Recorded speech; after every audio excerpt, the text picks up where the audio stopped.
I have a few suggestions that may help you on your way to a better world. And while these lessons were learned during my time in the military, I can assure you that it matters not whether you ever served a day in uniform. It matters not your gender, your ethnic or religious background, your orientation, or your social status. Our struggles in this world are similar, and the lessons to overcome those struggles and to move forward, changing ourselves and changing the world around us, will apply equally to all.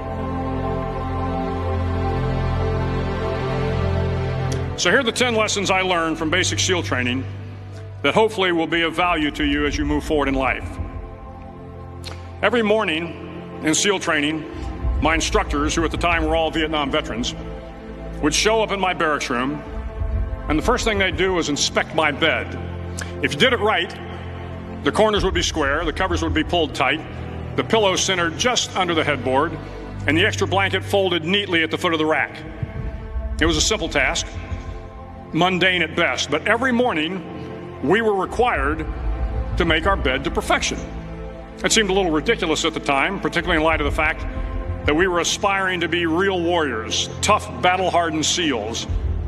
But the wisdom of this simple act has been proven to me many times over. If you make your bed every morning, you will have accomplished the first task of the day. It will give you a small sense of pride, and it will encourage you to do another task, and another, and another. And by the end of the day, that one task completed will have turned into many tasks completed. Making your bed will also reinforce the fact that the little things in life matter.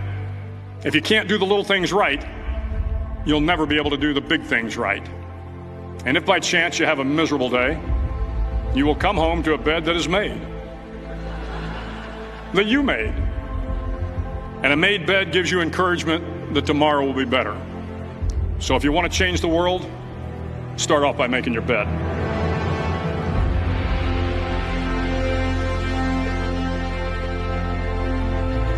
During SEAL training, the students are all broken down into boat crews. Each crew is 7 students, 3 on each side of a small rubber boat, and 1 coxswain to help guide the dinghy. Every day, your boat crew forms up on the beach and is instructed to get through the surf zone and paddle several miles down the coast. In the winter, the surf off San Diego can get to be 8 to 10 feet high, and it is exceedingly difficult to paddle through the plunging surf unless everyone digs in. Every paddle must be synchronized to the stroke count of the coxswain. Everyone must exert equal effort, or the boat will turn against the wave and be unceremoniously dumped back on the beach. For the boat to make it to its destination, everyone must paddle. You can't change the world alone. You will need some help. And to truly get from your starting point to your destination takes friends, colleagues, the goodwill of strangers, and a strong coxswain to guide you. If you want to change the world, find someone to help you paddle. Over a few weeks of difficult training, my SEAL class, which started with 150 men, was down to just 42. There were now 6 boat crews of 7 men each. I was in the boat with the tall guys, but the best boat crew we had was made up of the little guys, the Munchkin crew, we called them. No one was over 5'5". The Munchkin boat crew had 1 American Indian, 1 African American, 1 Polish American, 1 Greek American, 1 Italian American, and 2 tough kids from the Midwest. They out-paddled, outran, and outswam all the other boat crews. The big men in the other boat crews would always make good-natured fun of the tiny little flippers the Munchkins put on their tiny little feet prior to every swim. But somehow these little guys from every corner of the nation and the world always had the last laugh, swimming faster than everyone and reaching the shore long before the rest of us. SEAL training was a great equalizer. Nothing mattered but your will to succeed, not your color, not your ethnic background, not your education, not your social status. If you want to change the world, measure a person by the size of their heart, not by the size of their flippers. Hello, everybody, and welcome to the CARES Project podcast. We are coming back today to talk more about this whole idea of, what the CCP is doing, these biolabs. and all this other nonsense. So we're going to bring up some clips here that deal with that, and we'll just start there. So here, anything you want to say before we get going? Okay. Well, we were seeing that there's definitely some issues, so we're going to bring a clip on. And this was from, what's the guy's name? I keep forgetting his name.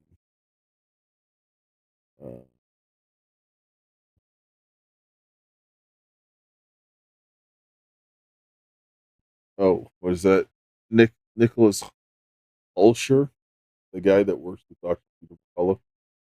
And he comes in, he says he's going to talk a little bit about what is the upcoming threat with the biolabs and everything else like that.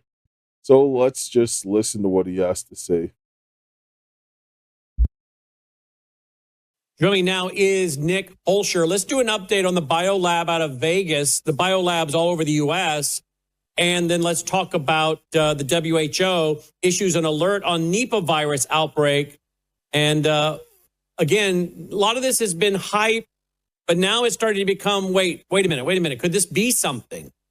Particularly with all of the biolabs, the leaking, and the engineering that's going on, gain of function, etc. Joining me now is Nick Holscher, the administrator of the McCullough Foundation. Nick, welcome back to the broadcast. Thanks for being with us. Thanks for having me. Let's go right away to the Nipah virus thing. WHO issues alert as Nipah virus outbreak prompts quarantines throughout Asia. Are you following this? And again, I know it's been a big nothing burger up till now, but is it starting to be of concern, particularly if they're got any kind of gain of function going on? Yeah, so regarding this situation, the India Nipah virus situation that's been all over the news for the past few weeks, that in particular is a nothing burger. There was only 2 confirmed cases. It was contained a few weeks ago, and we have not seen any other cases since.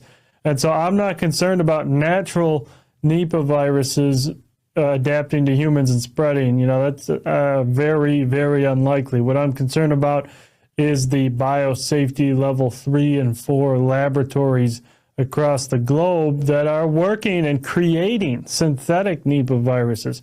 And so a recent study came out that found there are over 3,500 biosafety level 3 and biosafety level 4 biolabs across the globe, and 73% of them don't disclose what pathogens they're working on or their exact locations. So we don't know where 73% of these labs are, where they could be doing anything under the sun. 91% of countries with a BSL-3 lab don't have any dual-use research oversight, so nobody's looking to see if they're doing anything nefarious. And over about half of all of the global biolabs are in the United States. And so this is very, very worrisome. And now it's been revealed, apparently, that many of these labs are constructing Nipah viruses. They claim they're doing it for vaccines. They have patents on the Nipah virus proteins. They're already developing the mRNA injections for them. They are developing self-amplifying mRNA injections for them. And we have to remember over 300 lab leaks have occurred since 2001. And so, we got to watch out. We got to look and see what these undisclosed location labs are doing. And we got to put an end to all gain of function research. No more creating synthetic chimeric viruses.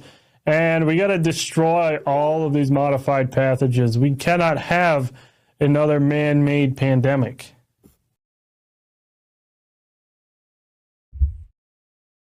So there you go. And we know from what we were discussing the last time that people were stealing pathogens from these labs. Like we saw that in Canada, where they have a BSL level 4 lab and they just pretty much took what was there, and too bad. What happened? Nothing at all. right? This is what we're looking at over here. And I mean, anyway, let's see. One, oh yeah, here. Oh yes, Texas. We're gonna look at what. Oh yes, we're gonna look at what Canada is talking about here, and they sit down and they pretty much are pretty open and honest to know what's going on. We're gonna pull this up here, uh, talking about the connection between.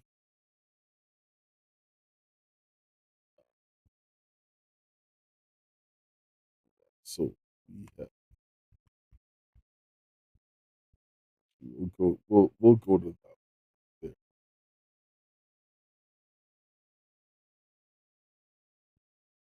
This one.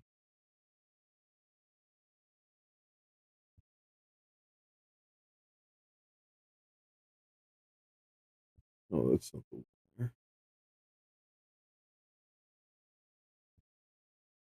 Oh yes. So we're gonna just start up here. Let me get back up here. Get the right one up here. So we're looking at the right thing. And start with what they were doing here in Winnipeg. What they were talking about or what was taking place.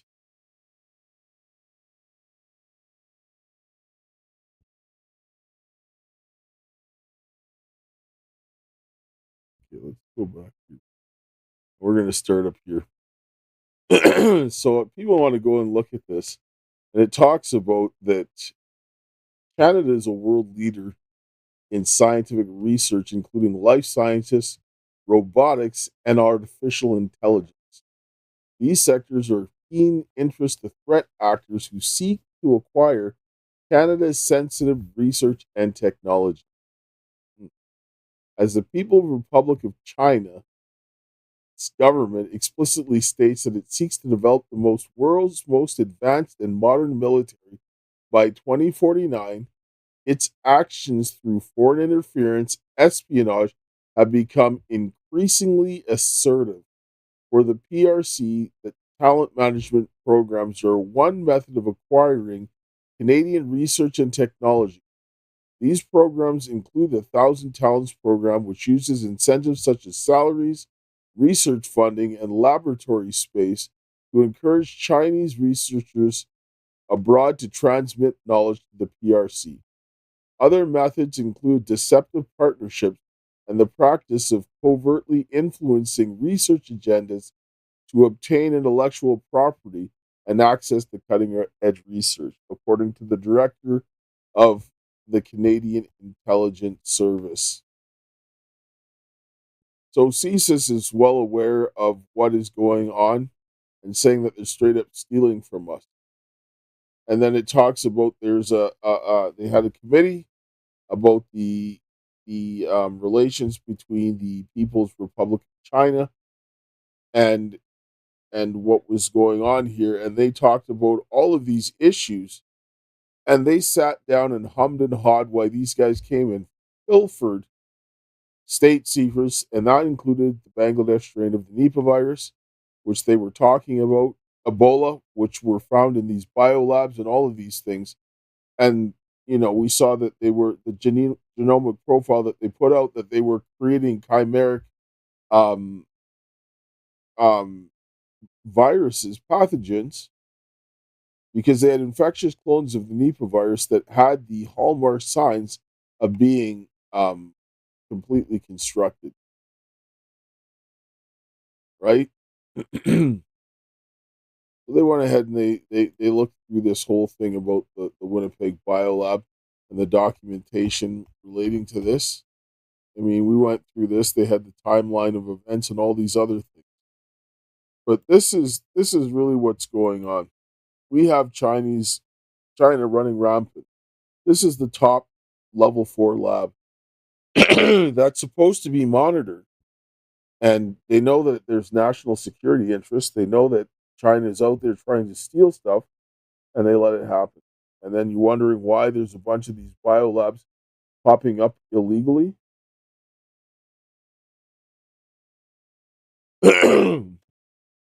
And we've been blowing the whistle on them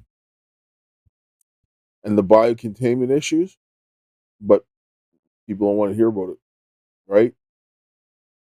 They don't want to hear about it. Anything you want to say? Okay.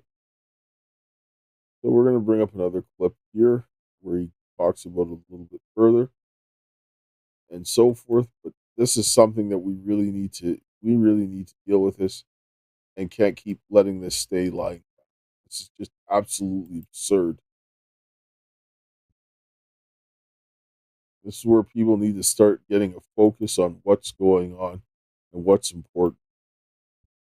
Well, can I play the skeptic for a moment?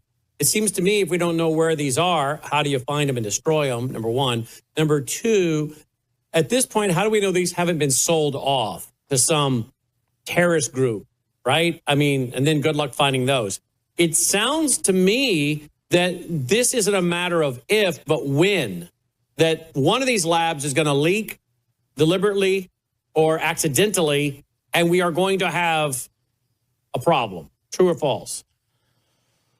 It appears that could be true because this is the business model of the biopharmaceutical complex, to create the virus, release it, and then sell the countermeasure, which is even more dangerous. And so the same playbook can be repeated because nobody's been held accountable. They're the same individuals in these labs. They're still walking around. They're still doing gain-of-function research. Las Vegas. They're still developing deadly and dangerous gene transfer mRNA injections. And yeah, they'll do it again. Bill Gates consistently, he keeps going on podcasts warning there will be another pandemic. And he says this time it's going to be a bioterror attack. So they're going to admit it comes from a lab this time. And yeah, here in this video next to me, this was the illicit Las Vegas basement biolab. Federal authorities raided it last week. And thankfully, it doesn't appear there was anything too bad in there, just some containers, some mysterious liquids. People went in the garage and they reported feeling very sick. So, I mean, we really don't know what was in there, but this particular lab was linked to the Reedley Biolab in California, which was seized a few years ago, and they had Ebola. They had a freezer labeled Ebola. They had humanized mice. They had COVID-19. And so, you know, we don't know what the main threat's going to be, but it's either from a basement biolab like this or the government-funded, government-ran, and nonprofit-ran biolabs. Mm-hmm. Both of them pose similar risks. I don't even know how to sit down and say this. When it comes down to, and we've been screaming off the roof, bioterrorism, the vast majority of how they release bioterrorism agents is aerosolization. That is how you weaponize it. This is how you make it stable, how you make it spread. It'll be able to go through the air and poison you. They put it in the water, that when you go in the shower, it starts to aerosolize. You inhale it, too bad for you, right? It doesn't matter how they get it into you. And the stuff that they're doing with this is disgusting. It's disgusting. So when it comes to bioterrorism, they know that there are standard protocols. They want people to be afraid. Like when you hear, you see, if people were able to go in and deal with the bioterrorism and to properly protect themselves, they would have reduced the risk substantially from having this stuff spread. But instead, you know, there's a lot of people with money to be made, because if you can prevent people from getting exposed to this stuff, well, you're not going to buy the jabs. You're not going to take the jabs. You're not also going to take the stuff that the doctors sell, because you're like, well, I can go and do this. And then if I get sick, then maybe I'll do that. But if I don't get sick, well, then I don't have to spend money, right? And if people were doing this and places were securing themselves, there would be a less need to buy treatments because you prevent it. And this is where we've fallen way off base. And I'm not sitting down and saying you don't need doctors. It's nonsense. But you want to reduce your risks, because now they're open talk about bioterrorism agents and bioterrorism that is being openly talked about. Like, what are we going to wait until it's right on top of us? I mean, how long has this been going on? Right? How long? And we've been saying this over and over again. But then some people are like, "Ooh, they're this and that and that." But the same things that we're talking about, warning about, saying these types of pathogens, and they're using TB, and TB is something that spreads definitely by aerosols.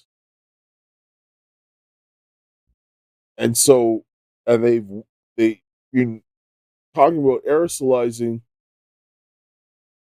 Ebola and other things like that, where they can spread them that way. Sorry. So it's like, what are we waiting for? You're looking at all this chaos that's going on in the news stream. Well, if you wanted people to stop paying attention to what was going on, because you saw the biolabs and then just kind of quietly went away, and then all these other things started to go up, and then you had the stuff going on with ICE, and that quietly went away, and all of this stuff. And now you're seeing this, that, and the other, and everything, every day or two, something else is pulling, and you're not even getting consistency on this news story. You're getting so much different things coming up in the feeds on social media, people don't know where to look. And when I see that much distraction, I get concerned for what's coming.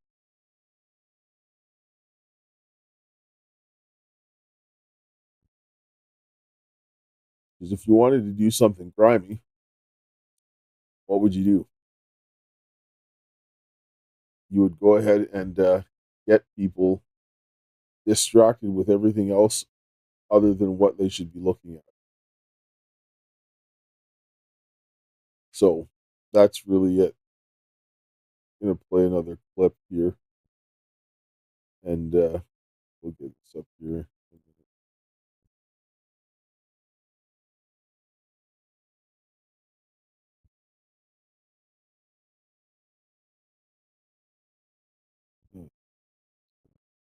Okay. All right. So we're going to pull this up. Yeah, that's the question, because whatever the sort of pretext for the existence of these labs it was clearly just a pretext. The one in Reedley, they were supposedly selling these test kits, but they just got counterfeit ones from China and sold them. So why do they need to have these vials with all these dangerous pathogens, with HIV, with Ebola, with tuberculosis, and so forth? So that's why when this lab was discovered in Reedley a couple years ago, I sounded the alarm immediately. I said, we need to investigate this. We don't know how many other such labs are out there. And we did end up getting a report that you just mentioned from the Select Committee in the Chinese Communist Party that reached that same conclusion, saying we don't know how many other such labs there are. And now we know, of course, that there was at least one run by the very same people who have all of these links to the CCP. But the question still remains, how many others are out there? And Congressman, also to your point, I think one of the most noteworthy parts of your bill is Section 2, which creates a new mandatory electronic logbook requirement for distributors of high-risk pathogens. The goal, obviously, to prevent the creation of these types of illegal labs we're talking about. But also the big question, why hasn't this already existed? Why do we need a bill to make this happen? It's a great question. And why hasn't this bill been passed in the last couple of years after we learned about this lab? How many more do we have to discover until we take serious systematic action to identify and shut down any other such labs that might exist? I mean, when you look at the facts behind this thing, it is really alarming. These dangerous pathogens that were there, it reads like a Tom Clancy novel when you look at the history of this guy, David Z, or he has so many aliases, I don't know what to call him. He was had a judgment against him in Canada Canada for several $100 million. He was an international fugitive. Now, of course, he's been indicted as of 2023, yet he was still apparently running this Vegas lab through his partner and his associates. And as you mentioned, he was getting money from banks in China.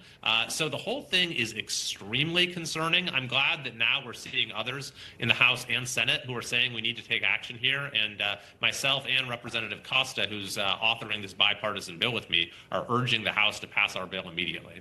Absolutely incredible stuff. As you said, sounds like a Thomas Clancy novel, but very, very real. Congressman Kiley, we appreciate your joining us. Thanks. Of course. Thanks for having me. I mean, I guess people are going to wait till they start dying from disease. Right? Like, I mean, but, you know, no, don't listen to these guys. They don't know what they're talking about. But, the stuff that we're talking about, here it is unfolding in your face. Here it is unfolding in your face. And everybody talks about the aerosols. I'm going to pull up this document right here. People can see it for themselves. They just sit down and they tell you straight up.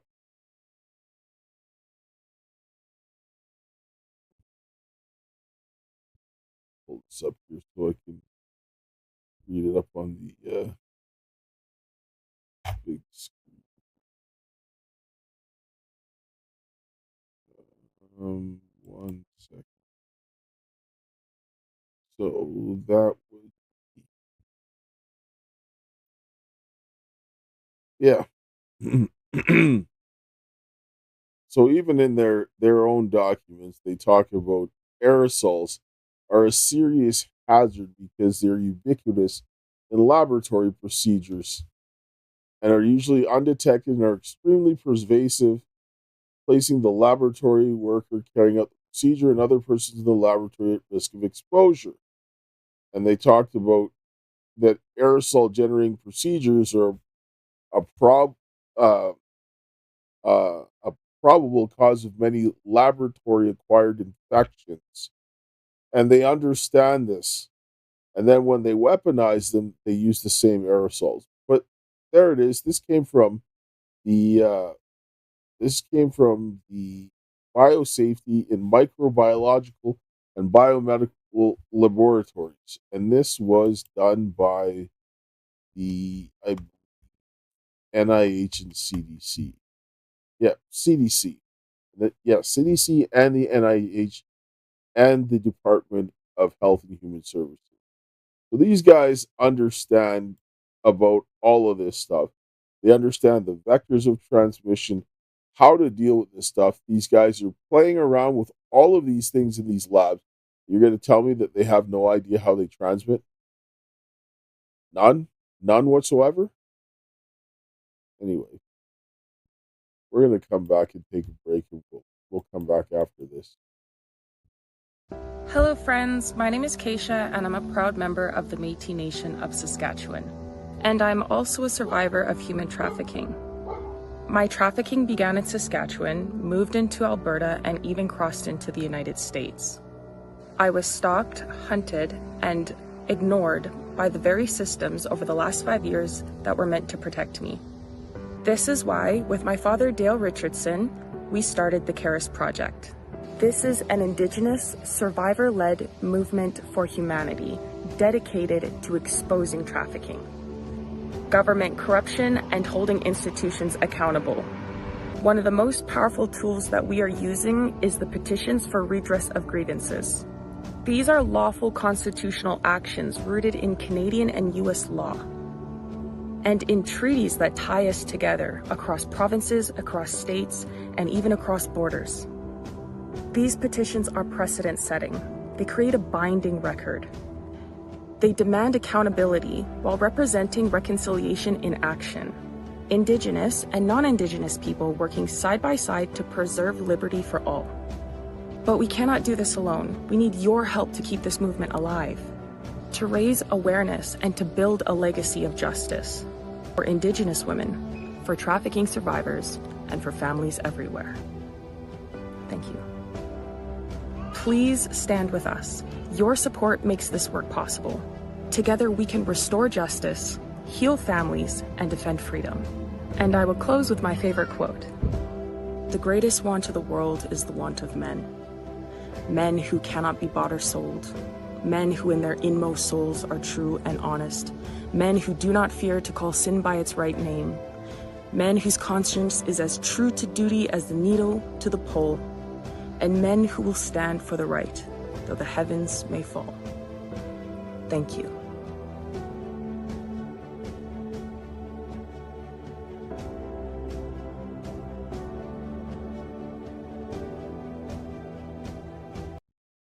Yeah, so if anybody wants to support, feel free to, you see the links in the ticker.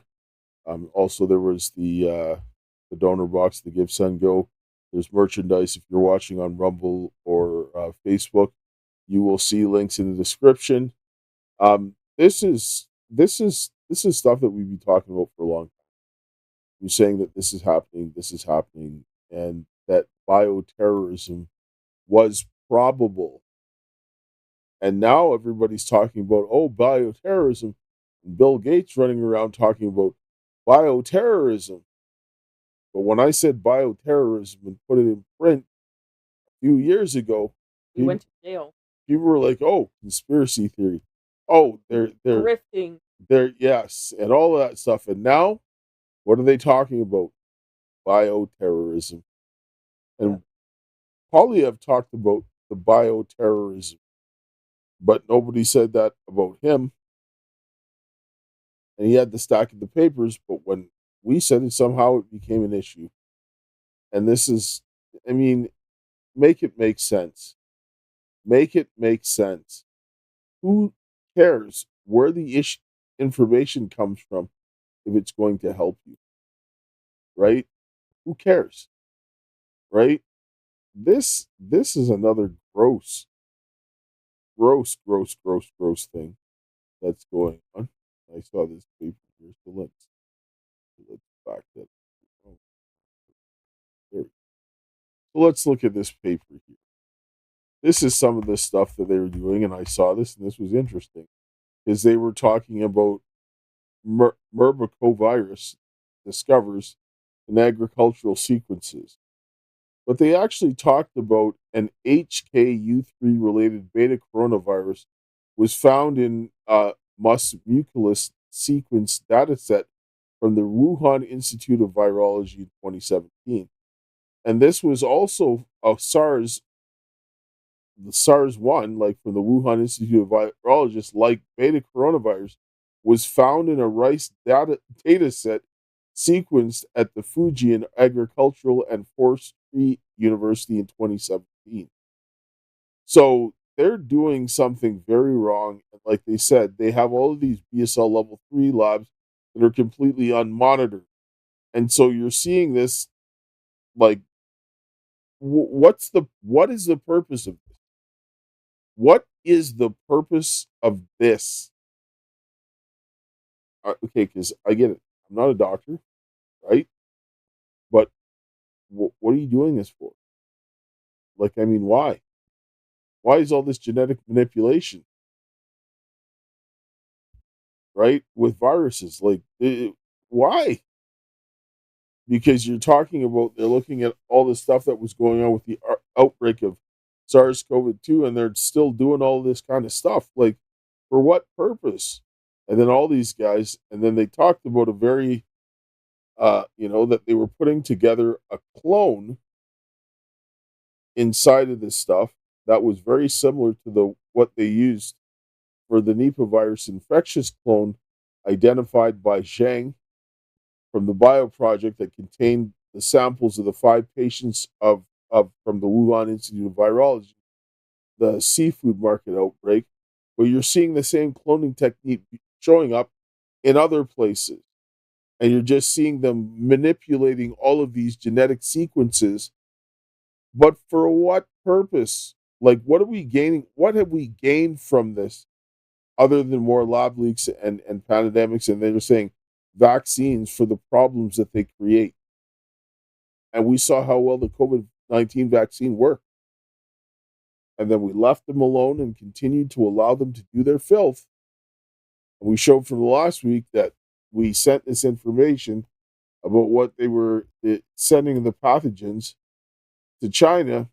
We gave that over to Lauren Boebert, but then somehow that became a problem, and so forth. Which is, they asked for this in a letter to Congress, and it was provided them. Why did they take it there? They said, "Look, we obtained this. Now we need to start asking questions." So why didn't it go to Congress for the select committee hearing?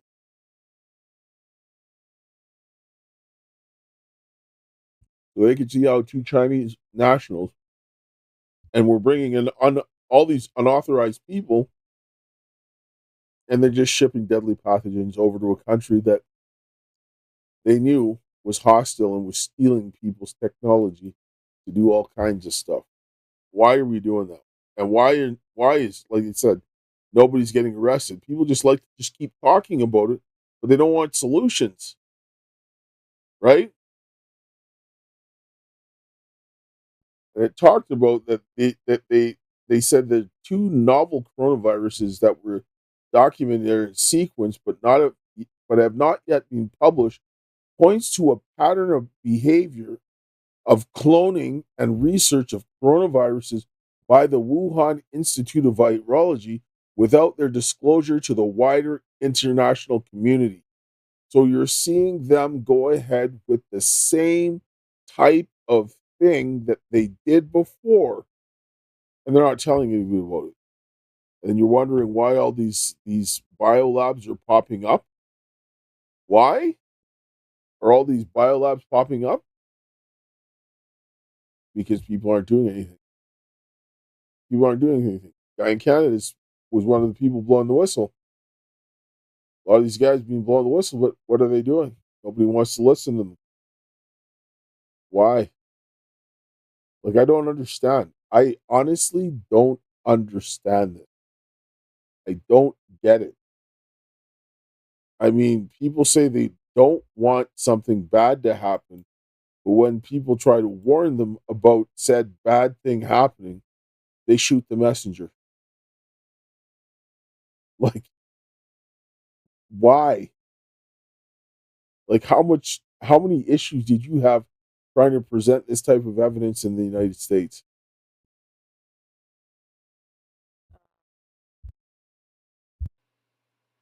Like, to politicians? Politician, anybody. I mean, like, I talked to them, but they didn't do anything about it. Like, they would listen, and then they would do some shady crap and not do anything about it. So it's like, I mean, like, they weren't outright just having us grabbed up by RCMP like they done in Canada, but they did absolutely zero about anything that I told them. And everyone's talking about it now openly, and it's in Congress, in committee hearings and all that, but still no one is doing anything. Like, everything that they're discussing in Congress and stuff, and all these different politicians are coming out and saying, and people, doctors and whatever. We've been saying this 5 years ago. A lot of these people who we like know for a fact, they were like, oh, we're not going to talk about this because we're too scared and we don't want the pushback. And now they're capitalizing off of this. And we gave this all to the government. We exposed this more than 5 years ago. So 6 years ago now, because it's 2026 now. So it's like, this is ridiculous. It's absolutely ridiculous. And then people will be like, oh, well, you're a grifter. It's like grifting bioterrorism, grifting treason. And now everyone's coming out and saying it like it's just public knowledge now. And like the way that we're just getting attacked is crazy. So yeah, I mean, it's disturbing to me because it's like it seems like we're in a society right now where literally anything and everything is happening and no one is doing anything about it. And everyone who claims to have a spine or a backbone is a liar. Like, because everyone's just using stuff for clicks as if it's entertainment. It's like every single aspect of society has become like the new Hollywood. Like Twitter is like, I guess, even the new Hollywood, because don't waste a good tragedy is pretty much what everyone is living by, just using everything for clicks and then doing absolutely nothing to fix the issue. and then they expect that their money or their position or their power is going to save them from it. And in reality, in actuality, if you think that releasing a bioterror, your money is going to save you from a bioweapon being released into the air through aerosols, you are a retard of monumental proportions. You think your money is going to fan away the bioweapon that's come to kill you and your family. I just, the level of monumental arrogance of people and stupidity is just beyond me, that people think that somehow they'll be absolved of consequences for their actions. And it's really pissing me off at this point, because we have no order. We have no order in our government, in our law enforcement, in in any section of society, not the education system, not the law, not law society or engineering bodies, or the colleges, the doctors or physicians, nothing. Everything is in chaos, and it just feels like the world is falling to its knees. But Well, and this is like, I mean, how many times is it going to take people to get it? Like, people just want to sit down and say, oh, this, that, and the other. Oh, blah, blah, blah, blah, this and that. They don't know what they're talking about, all this kind of stuff. But it's happening. How many things have we said that it just keeps happening? And it's like, do you want to wait till your families are dead? Do you want to wait till you catch something terrible? Why not try to present something? You think I want to do this? No. My life got completely destroyed. I get kicked in the face like crazy for people that I'm trying to help, right? But there are people who want the help, and the people who want the help, they're trying to block the people who are trying to help them from helping them. And this is it. Like, I mean, people don't realize what they're doing. They really don't. Because I can guarantee because a lot of the antics that people are doing on social media and in all these other platforms, they're causing people to get killed.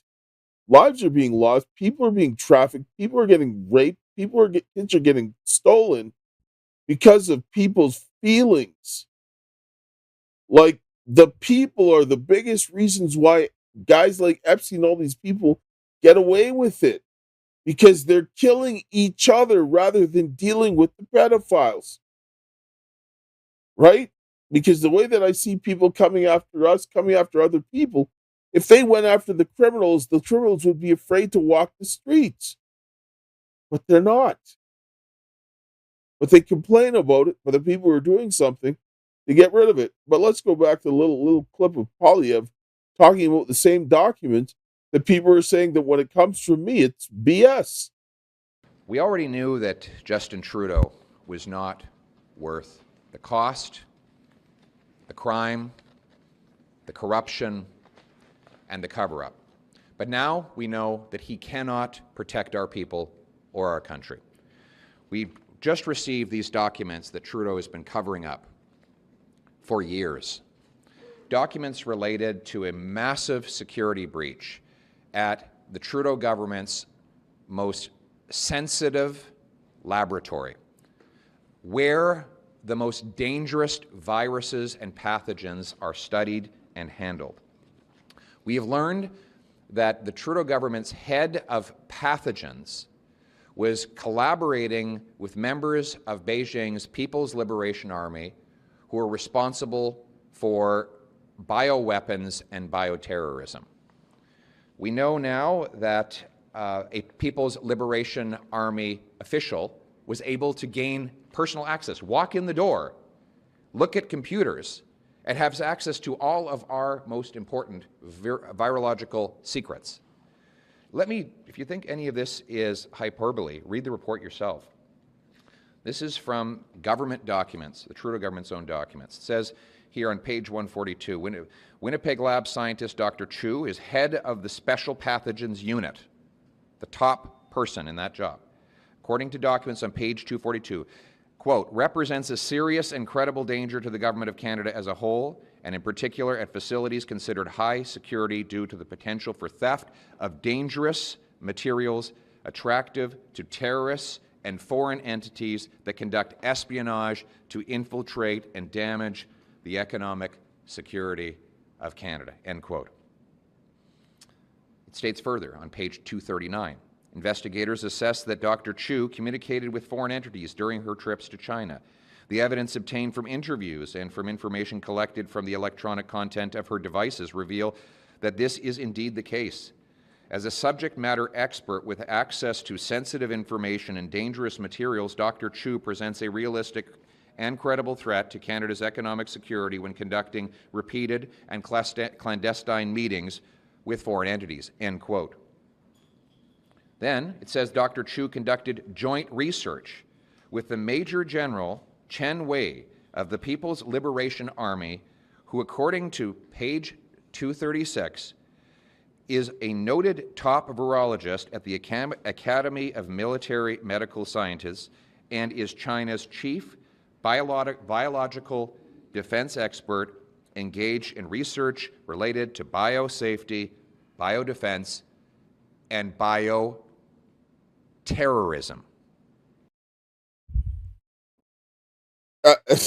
I mean, there you have it.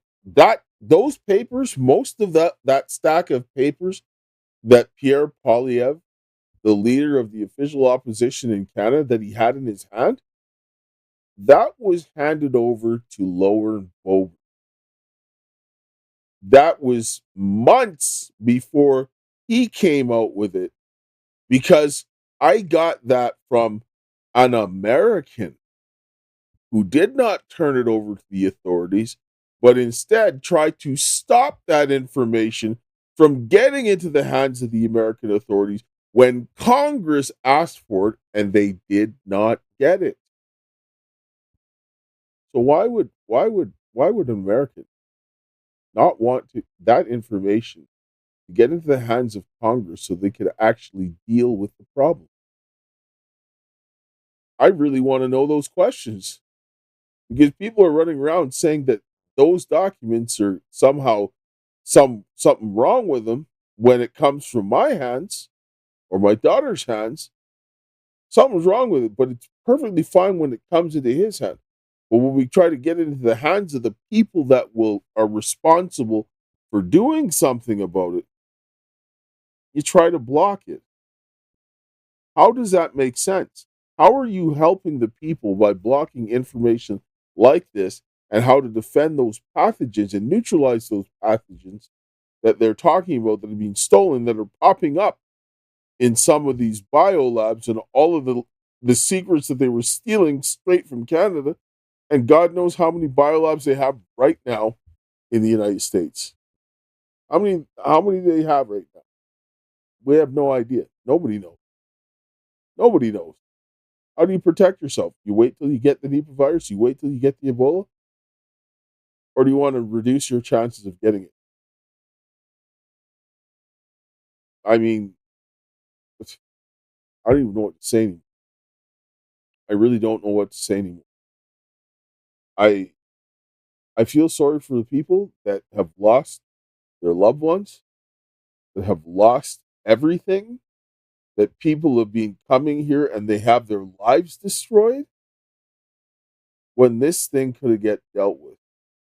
We went and filed criminal negligence claims July 3rd of 2020. That's over 5.5 years ago. And people aren't questioning why the RCMP are doing that. They want to go and attack people, rather than do something that's in the interest of other people to know. Because if they had investigated that, this nonsense couldn't have gone further. They would have had to start going in and saying, well, you need to get dealt with and put cuffs on people. But instead, they're like, no. They just want to sit down and say, oh, no, we want to get everything done except for what you have to say, or except for what that guy has to say, or except what that guy has to say. Our country is being ruled over by pedophiles that are trying to wipe us off the face of the earth. If your excuse with not working is, oh, they're a grifter, but you'd rather worry about that than go after a pedophile, you're a pedophile. Because I'm sorry, if getting rid of pedophiles and people trying to kill you isn't more important than everything else, then you need to sit down and shut your mouth and sit down. Because I'm sorry, you would rather focus on this, or you see all the other things that people are attacking people over while they're raping kids and poisoning us? Are you for real? This is, yeah. I mean, at the end of the day, I'm just going to play this last clip so that people can hear it from the government officials' mouths. And there was a report that said that Canada alone had 5,000 agencies that were controlled by the CCP. That is, what is it? I think 4 times more than the next country. Like most of the CCP influence in the Western countries is in Canada. This is shameful. Let's let the government official talk about it because people will listen to him. I want to be very clear. We can prove that every federal government, from Mr. Mulroney to Mr. Trudeau, have been compromised by agents of the Communist China. Every government were informed at one point or another. Every government choose to ignore CISA's warning either by negligence, self-interest, or partisanship. Every government were infiltrated by agents of influence acting on behalf of the Chinese government, and we knew who they were. So there you have it. So that means, including right now, Mark Carney, CCP control. Everybody, CCP control. So when you're pushing the government narrative or you're concealing things that will incriminate the CCP, you're acting as agent of the CCP. I don't care what you say.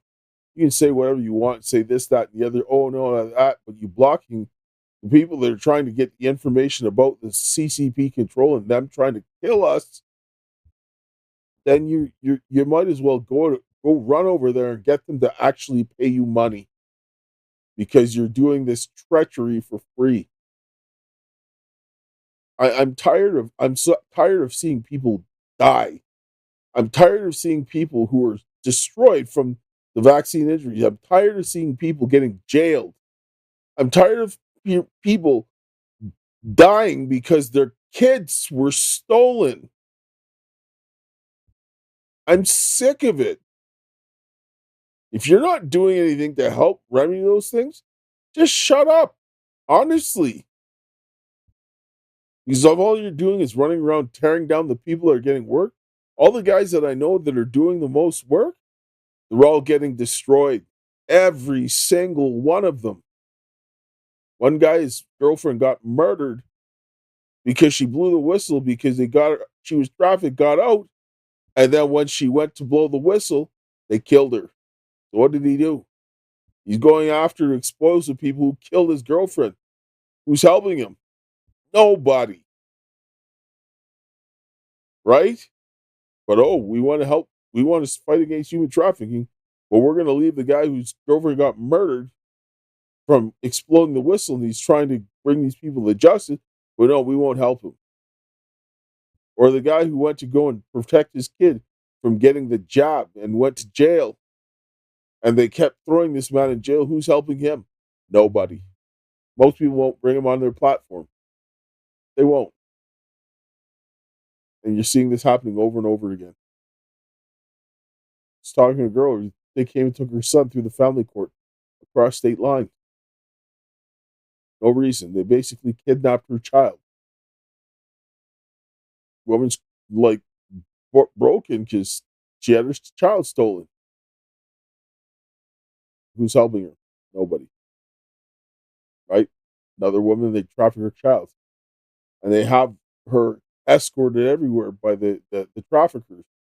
They're even throwing her under the bus in the court. The court's protecting the traffickers. Who's helping her? Nobody. See this happening over and over again. I mean, what are we going to do something? What are we going to do something different as a people? Really? And then you expect that all these people are going to get wiped out, but the people who come out and keep exposing them, nothing's going to happen to them? Sick. You're sick.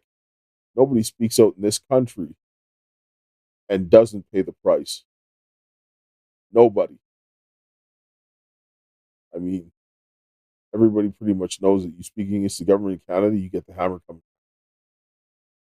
Anybody else who says otherwise, you're lying. You're full of it. I haven't seen anybody in this country speak about the government and not get the hammer come down on you. When you sit down and want to slander people that are getting the hammer coming down on you, you're lying. And people like that, you are helping, because Epstein and these guys had their hands in it with Bill Gates and all that. You're literally helping pedophiles to kill the rest of us. They can go ahead and steal more kids. That's what you're doing. And anybody who does that, I don't have nothing to do with you, because I don't like people who help pedophiles. I'm sorry.